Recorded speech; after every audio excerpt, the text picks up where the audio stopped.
No cockerels to crow, nor hens to cackle in the yard. No yard, but unfenced nature reaching up to your very sills. A young forest growing up under your meadows, and wild sumacs and blackberry vines breaking through into your cellar.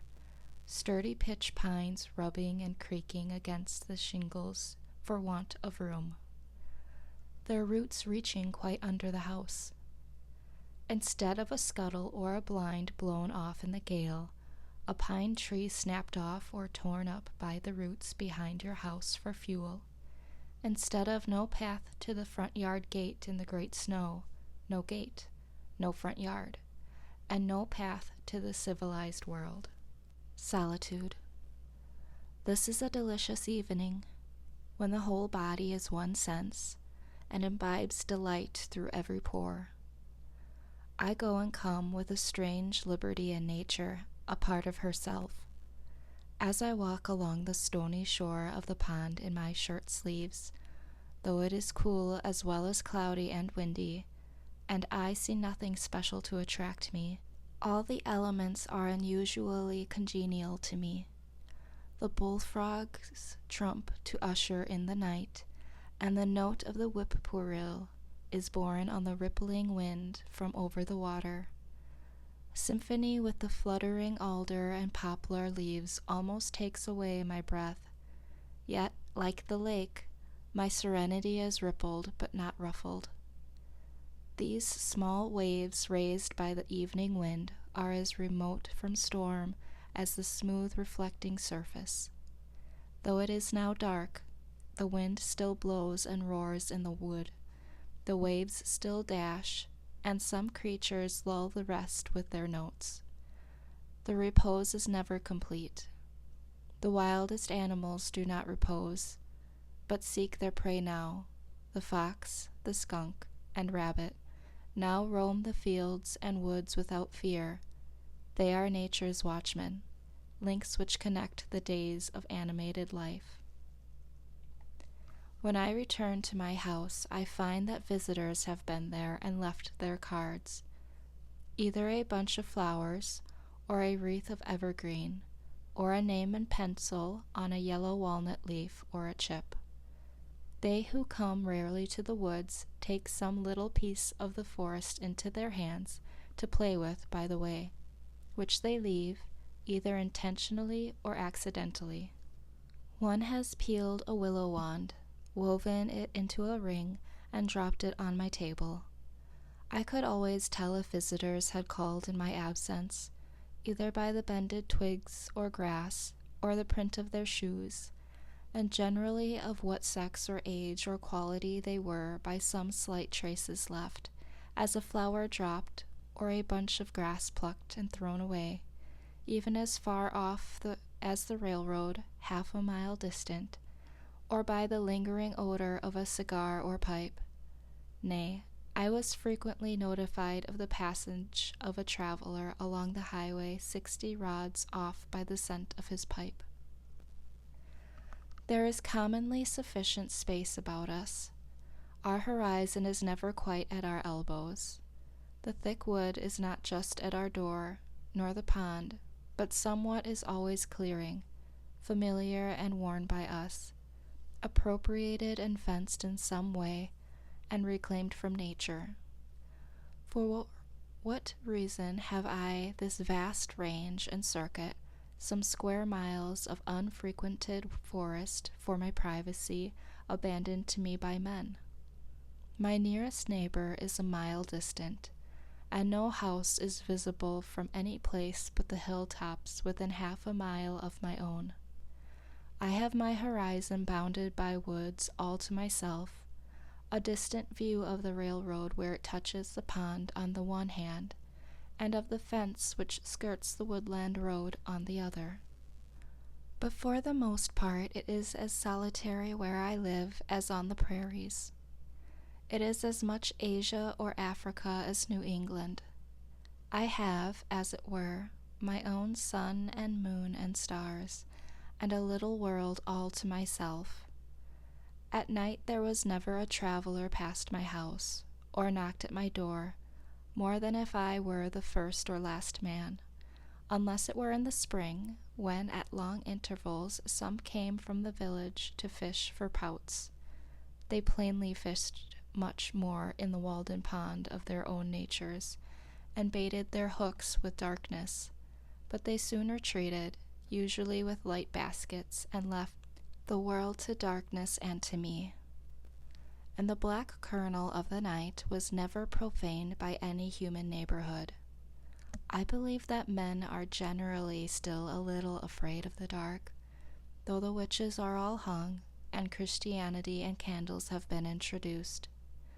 Yet I experience sometimes that the most sweet and tender, the most innocent and encouraging society may be found in any natural object, even for the poor misanthrope and most melancholy man.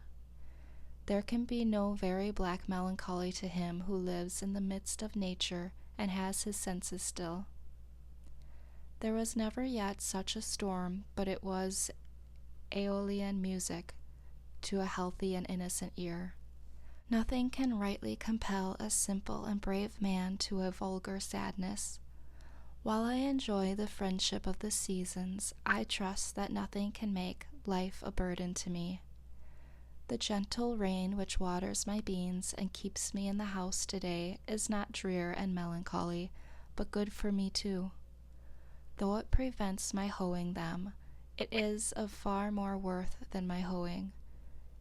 If it should continue so long as to cause the seeds to rot in the ground and destroy the potatoes in the lowlands, it would still be good for the grass on the uplands, and, being good for the grass, it would be good for me. Sometimes, when I compare myself with other men, it seems as if I were more favored by the gods than they, beyond any deserts that I am conscious of, as if I had a warrant and surety at their hands which my fellows have not, and were especially guided and guarded. I do not flatter myself, but if it be possible they flatter me. I have never felt lonesome, or in the least oppressed by a sense of solitude, but once, and that was a few weeks after I came to the woods, when, for an hour, I doubted if the near neighborhood of man was not essential to a serene and healthy life. To be alone was something unpleasant, but I was at the same time conscious of a slight insanity in my mood, and seemed to foresee my recovery. In the midst of a gentle rain, while these thoughts prevailed, I was suddenly sensible of such sweet and beneficent society in nature, in the very pattering of the drops, and in every sound and sight around my house, an infinite and unaccountable friendliness, all at once like an atmosphere sustaining me, as made the fancied advantages of human neighborhood insignificant, and I have never thought of them since. Every little pine needle expanded and swelled with sympathy and befriended me. I was so distinctly made aware of the presence of something kindred to me, even in scenes which we are accustomed to call wild and dreary, and also that the nearest of blood to me and humanest was not a person nor a villager, that I thought no place could ever be strange to me again. Mourning untimely consumes the sad. Few are their days in the land of the living, beautiful daughter of Toscar. Some of my pleasantest hours were during the long rainstorms in the spring or fall, which confined me to the house for the afternoon as well as the forenoon, soothed by their ceaseless roar and pelting, when an early twilight ushered in a long evening in which many thoughts had time to take root and unfold themselves. In those driving northeast rains which tried the village houses so, when the maids stood ready with mop and pail in front entries to keep the deluge out, I sat behind my door in my little house, which was all entry, and thoroughly enjoyed its protection. In one heavy thunder shower, the lightning struck a large pitch pine across the pond, making a very conspicuous and perfectly regular spiral groove from top to bottom, an inch or more deep and 4 or 5 inches wide, as you would groove a walking stick. I passed it again the other day, and was struck with awe on looking up and beholding that mark, now more distinct than ever, where a terrific and resistless bolt came down out of the harmless sky 8 years ago. Men frequently say to me, "I should think you would feel lonesome down there, and want to be nearer to folks, rainy and snowy days and nights especially." I am tempted to reply to such, "This whole earth which we inhabit is but a point in space. How far apart, think you, dwell the two most distant inhabitants of yonder star, the breadth of whose disk cannot be appreciated by our instruments? Why should I feel lonely? Is not our planet in the Milky Way? This which you put seems to me not to be the most important question. What sort of space is that which separates a man from his fellows and makes him solitary? I have found that no exertion of the legs can bring two minds much nearer to one another. What do we want most to dwell near to? Not to many men, surely. The depot, the post office, the bar-room, the meeting-house, the schoolhouse, the grocery, Beacon Hill, or the 5 Points, where men most congregate, but to the perennial source of our life, whence in all our experience we have found that to issue, as the willow stands near the water and sends out its roots in that direction. This will vary with different natures, but this is the place where a wise man will dig his cellar. I one evening overtook one of my townsmen, who has accumulated what is called a handsome property, though I never got a fair view of it, on the Walden road, driving a pair of cattle to market, who inquired of me how I could bring my mind to give up so many of the comforts of life. I answered that I was very sure I liked it passably well. I was not joking. And so I went home to my bed, and left him to pick his way through the darkness and the mud to Brighton, or Brighttown, which place he would reach some time in the morning. Any prospect of awakening or coming to life to a dead man makes indifferent all times and places. The place where that may occur is always the same, the indescribably pleasant to all our senses. For the most part, we allow only outlying and transient circumstances to make our occasions. They are, in fact, the cause of our distraction. Nearest to all things is that power which fashions their being. Next to us, the grandest laws are continually being executed. Next to us is not the workman whom we have hired, with whom we love so well to talk, but the workman whose work we are. How vast and profound is the influence of the subtile powers of heaven and of earth. We seek to perceive them, and we do not see them. We seek to hear them, and we do not hear them. Identified with the substance of things, they cannot be separated from them. They cause that in all the universe men purify and sanctify their hearts, and clothe themselves in their holiday garments to offer sacrifices and oblations to their ancestors. It is an ocean of subtile intelligences. They are everywhere, above us, on our left, on our right. They environ us on all sides. We are the subjects of an experiment which is not a little interesting to me. Can we not do without the society of our gossips a little while under these circumstances? Have our own thoughts to cheer us? Confucius says truly, "Virtue does not remain as an abandoned orphan. It must of necessity have neighbors." With thinking we may be beside ourselves in a sane sense, By a conscious effort of the mind, we stand aloof from actions and their consequences, and all things, good and bad, go by us like a torrent. We are not wholly involved in nature. I may be either the driftwood in the stream, or Indra in the sky looking down on it. I may be affected by a theatrical exhibition. On the other hand, I may not be affected by an actual event which appears to concern me much more. I only know myself as a human entity, the scene, so to speak, of thoughts and affections, and am sensible of a certain doubleness by which I can stand as remote from myself as from another. However intense my experience, I am conscious of the presence and criticism of a part of me, which, as it were, is not a part of me, but spectator, sharing no experience but taking note of it, and that is no more I than it is you. When the play, it may be the tragedy, of life is over, the spectator goes his way. It was a kind of friction, a work of the imagination only, so far as he was concerned. This doubleness may easily make us poor neighbors and friends sometimes. I find it wholesome to be alone the greater part of the time.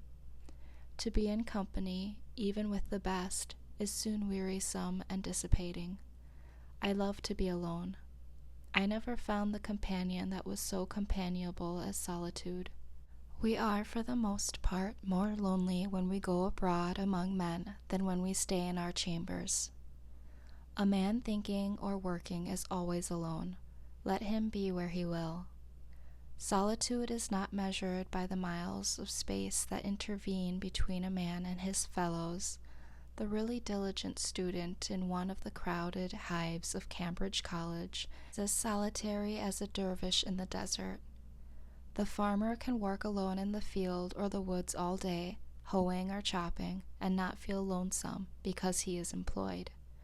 But when he comes home at night, he cannot sit down in a room alone at the mercy of his thoughts, but must be where he can see the folks and recreate and, as he thinks, remunerate himself for his day's solitude, and hence he wonders how the student can sit alone in the house all night and most of the day without ennui and the blues. But he does not realize that the student, though in the house, is still at work in his field, and chopping in his woods as the farmer in his, and in turn seeks the same recreation and society that the latter does, though it may be a more condensed form of it. Society is commonly too cheap.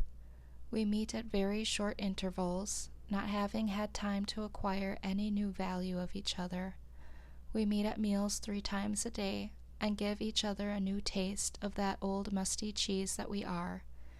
We have had to agree on a certain set of rules, called etiquette and politeness, to make this frequent meeting tolerable, and that we need not come to open war.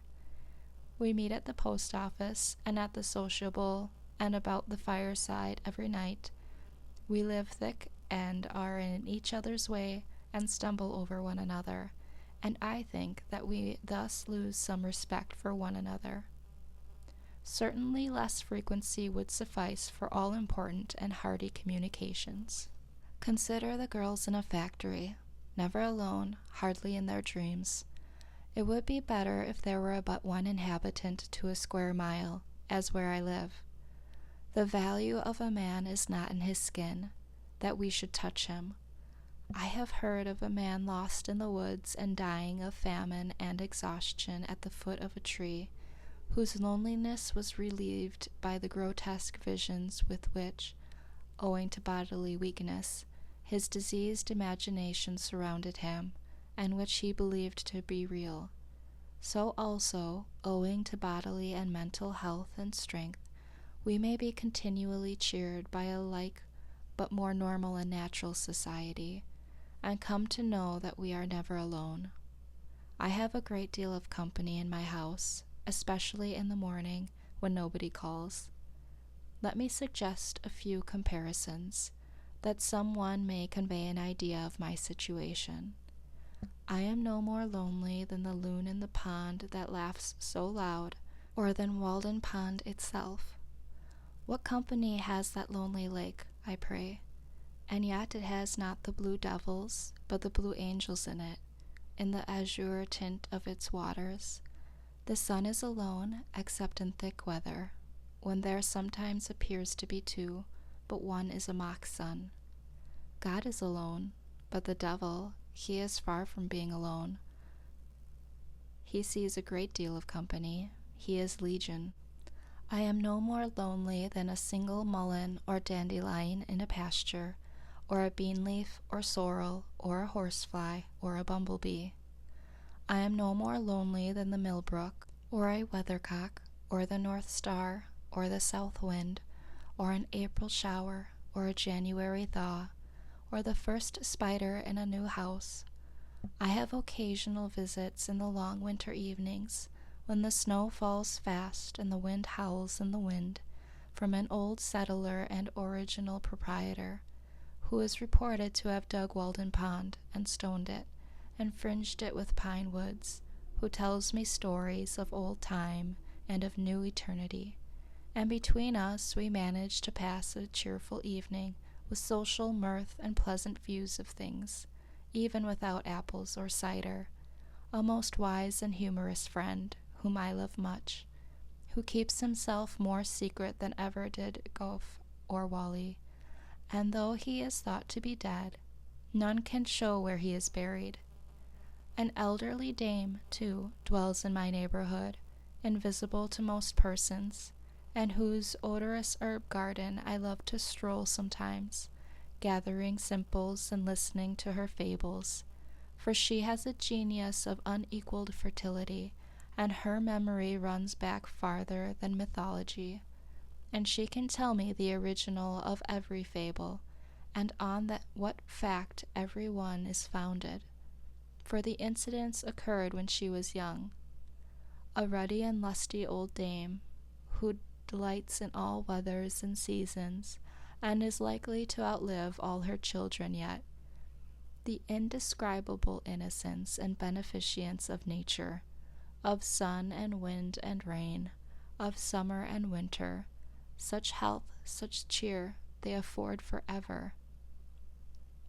And such sympathy have they ever with our race, that all nature would be affected, and the sun's brightness fade, and the winds would sigh humanely, and the clouds rain tears, and the woods shed their leaves and put on mourning in midsummer, if any man should ever for a just cause grieve. Shall I not have intelligence with the earth? Am I not partly leaves and vegetable mold myself? What is the pill which will keep us well, serene, contented?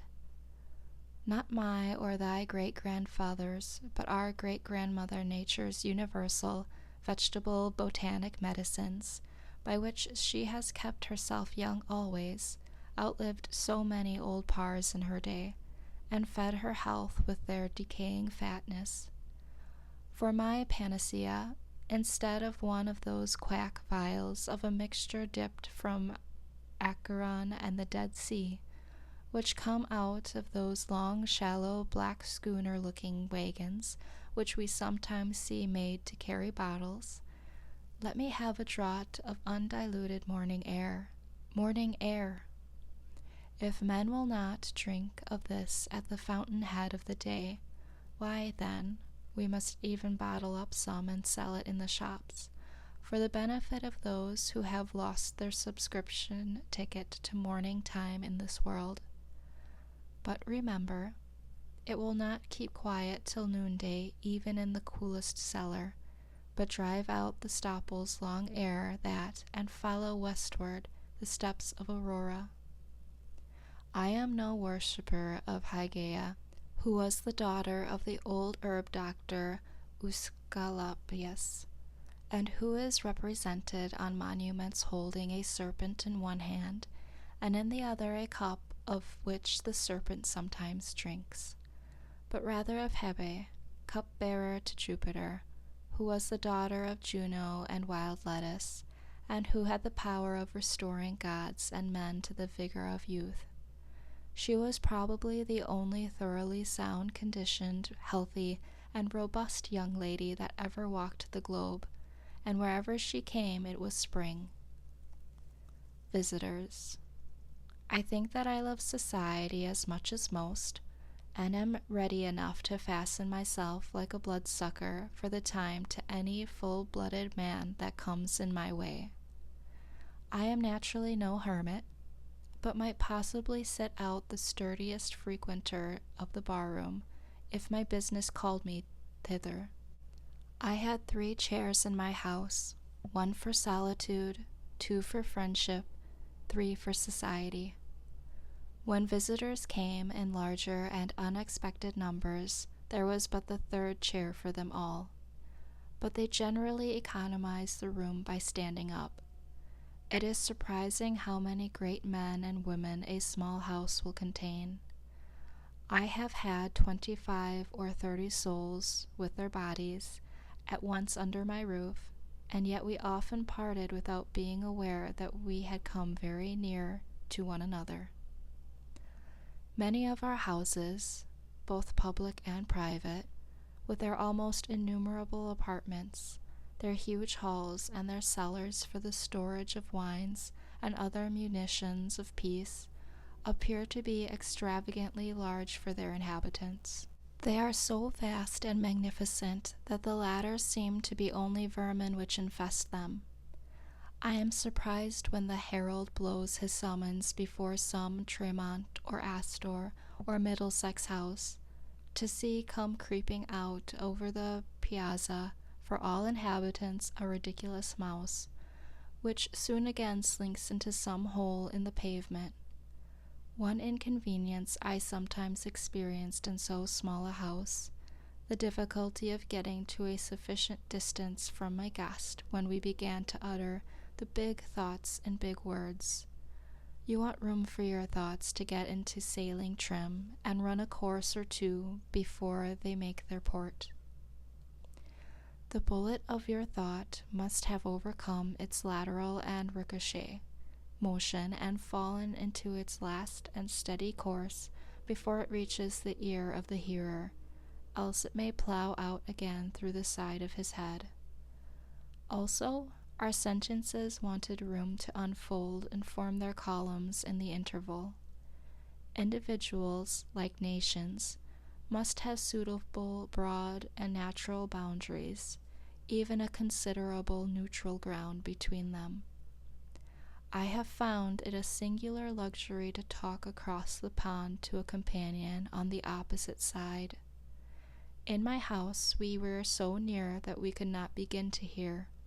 We could not speak low enough to be heard, as when you throw 2 stones into calm water so near that they break each other's undulations. If we are merely loquacious and loud talkers, then we can afford to stand very near together, cheek by jowl, and feel each other's breath. But if we speak reservedly and thoughtfully, we want to be farther apart, that all animal heat and moisture may have a chance to evaporate.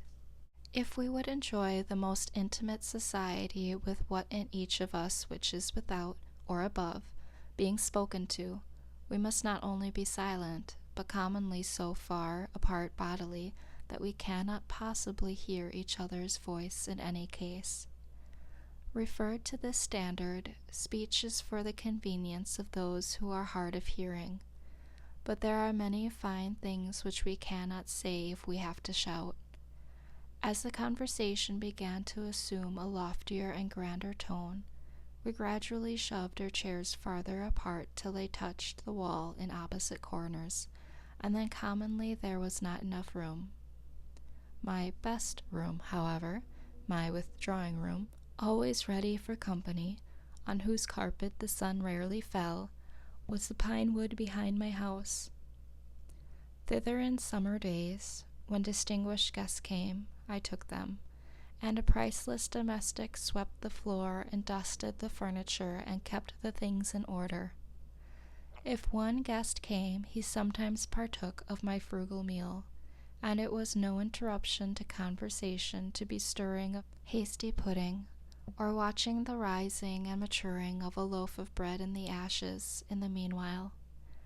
But if 20 came and sat in my house, there was nothing said about dinner, though there might be bread enough for 2, more than if eating were a forsaken habit, but we naturally practiced abstinence, and this was never felt to be an offense against hospitality, but the most proper and considerate course.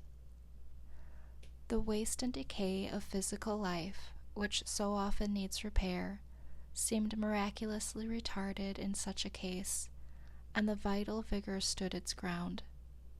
I could entertain thus 1,000 as well as 20, and if any ever went away disappointed or hungry from my house when they found me at home, they may depend upon it that I sympathized with them at least. So easy is it, though many housekeepers doubt it, to establish new and better customs in the place of the old. You need not rest your reputation upon the dinners you give. For my own part, I was never so effectually deterred from frequenting a man's house by any kind of Cerberus whatever, as by the parade one made about dining me, which I took to be a very polite and roundabout hint never to trouble him so again. I think I shall never revisit those scenes. I should be proud to have for the motto of my cabin those lines of Spenser which one of my visitors inscribed on a yellow walnut leaf for a card. Arrived there, the little house they fill, ne look for entertainment where none was, rest is their feast, and all things at their will, the noblest mind the best contentment has. When Winslow, afterward governor of the Plymouth colony, went with a companion on a visit of ceremony to Massasoit on foot through the woods, and arrived tired and hungry at his lodge, they were well received by the king, but nothing was said about eating that day. When the night arrived, to quote their own words, he laid us on the bed with himself and his wife, they at the one end and we at the other, it being only planks laid a foot from the ground and a thin mat upon them. 2 more of his chief men, for want of room, pressed by and upon us, so that we were worse weary of our lodging than of our journey.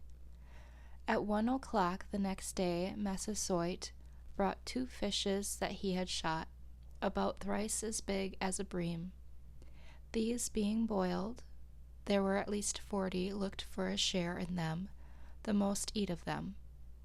This meal only we had in 2 nights and a day, and had not one of us bought a partridge. We had taken our journey fasting. Fearing that they would be light-headed for want of food and also sleep, owing to the savages' barbarous singing, for they used to sing themselves asleep, and that they might get home while they had strength to travel, they departed. As for lodging, it is true they were but poorly entertained, though what they found an inconvenience was no doubt intended for an honor. But as far as eating was concerned, I do not see how the Indians could have done better.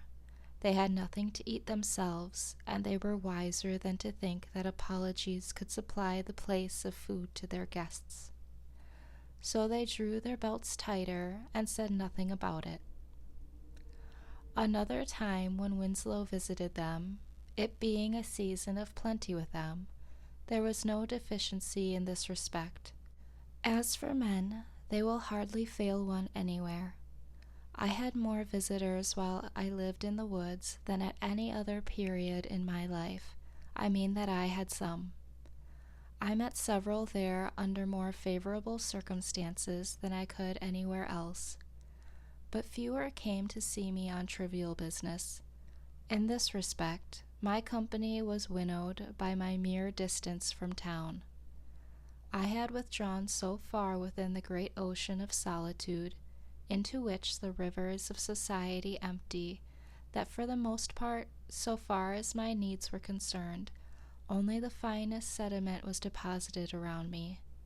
Beside, There were wafted to me evidences of unexplored and uncultivated continents on the other side.